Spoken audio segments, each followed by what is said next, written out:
a machine that claims 200 billion operations per second, built from telecom parts, running at room temperature, and it might have outperformed a quantum computer on certain problems. That sounds like a headline from the future, or maybe hype that got out of control. But this time, the paper is real. Published in Nature, coming out of Canada, from researchers at Queen's University and McGill University. And what they built is already shaking up conversations in computing, physics, and even the future of supercomputers. Because if even part of this holds up at scale, it doesn't just improve computing, it changes what computing even means. The device is called a Cascade Modular Ising Machine, or CMI. And instead of using silicon logic like a normal computer or quantum states like D-wave systems, it uses something much more unexpected: light traveling through fiber optics. And that's where things start getting interesting. To understand why this matters, you first have to understand the problem it's trying to solve. Back in the 1920s, physicists developed something called the Ising model. It was originally meant to describe how tiny magnetic spins interact inside materials.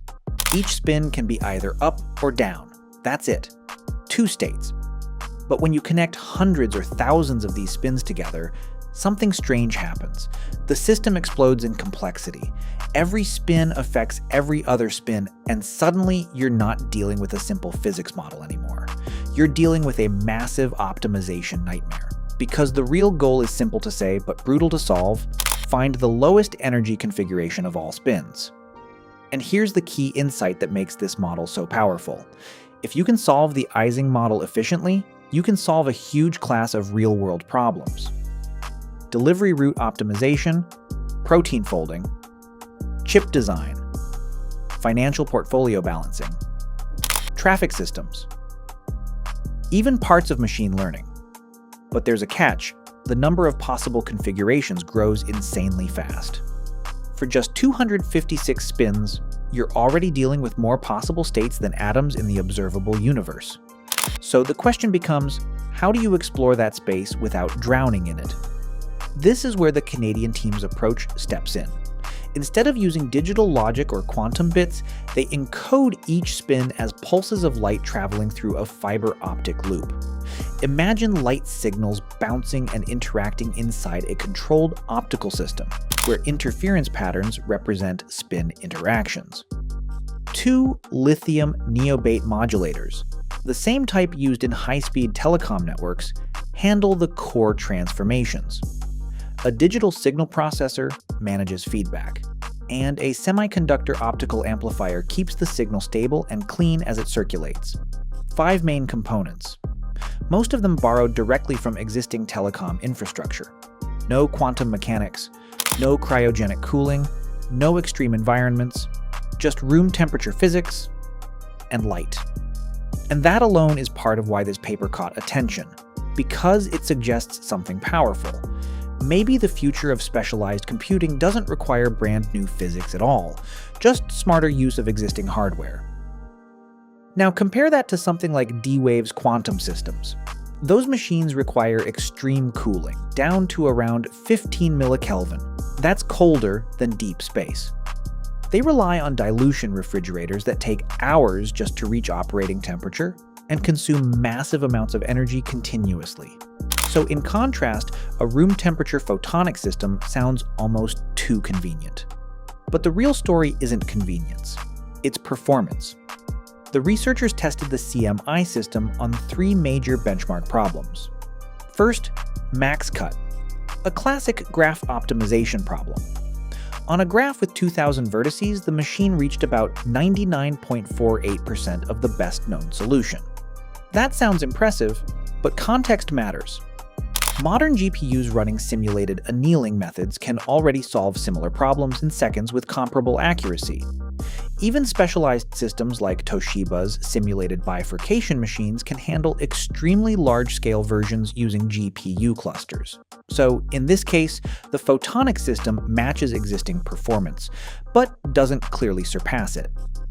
Then comes number partitioning. This is where things get more interesting. On problems up to 256 variables, the system reportedly achieved a 100% success rate in finding optimal solutions. In comparison, D-Wave's Advantage quantum processor struggled beyond 32 variables even after thousands of attempts under similar conditions. That difference is not small.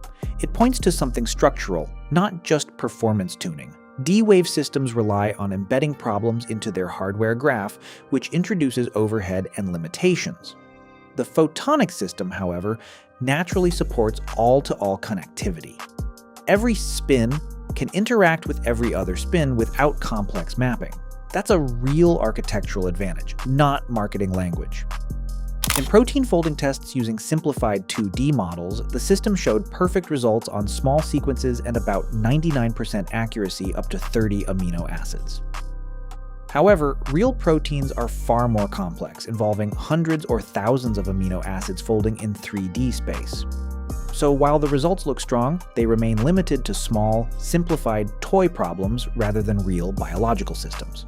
The claimed 200 billion operations per second comes from about 106 gigabaud per second per optical channel, with roughly 2 operations per symbol.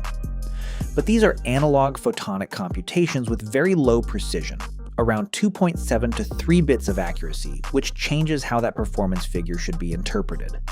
Now compare that to NVIDIA's H100 GPU, which delivers roughly 4,000 trillion operations per second at 8-bit integer precision. That's a massive gap in both raw throughput and practical computing power. Even on energy efficiency, the difference isn't as clear-cut as it sounds. The photonic system reaches about 48 billion operations per watt, while the H100 achieves around 95 billion operations per watt at higher precision. So in its current form, the photonic machine is not beating modern GPUs in performance or efficiency. But there's an important twist. The researchers suggest that a scaled 16-channel version could reach hundreds of trillions of operations per second, possibly entering multi-petaflop range. However, that is only a projection, not a working system. And importantly, the 200 billion operations per second claim is often misunderstood. The machine doesn't output 200 billion solutions per second. It iterates through feedback loops, taking seconds to converge on a single result. Now zooming out, the competitive landscape is already crowded. D-Wave systems use thousands of qubits for large hybrid optimization problems, while Fujitsu's digital annular solves fully connected Ising models at industrial scale using CMOS hardware. Toshiba's simulated bifurcation machines run massive workloads on standard GPUs, sometimes handling millions of variables. At the same time, optical and photonic startups like LightSolver are pushing similar ideas, with some already available through cloud platforms. Against this, the Canadian CMI system sits in an unusual position. It is not the largest, fastest, or most commercially mature system, but it is one of the clearest demonstrations that telecom hardware can be repurposed into a working optimization engine. Its key achievement is stability, since earlier photonic systems failed within milliseconds due to noise, while this one reportedly runs far longer. Still, it remains limited to specific binary optimization problems and does not yet scale efficiently. So, where does this leave us?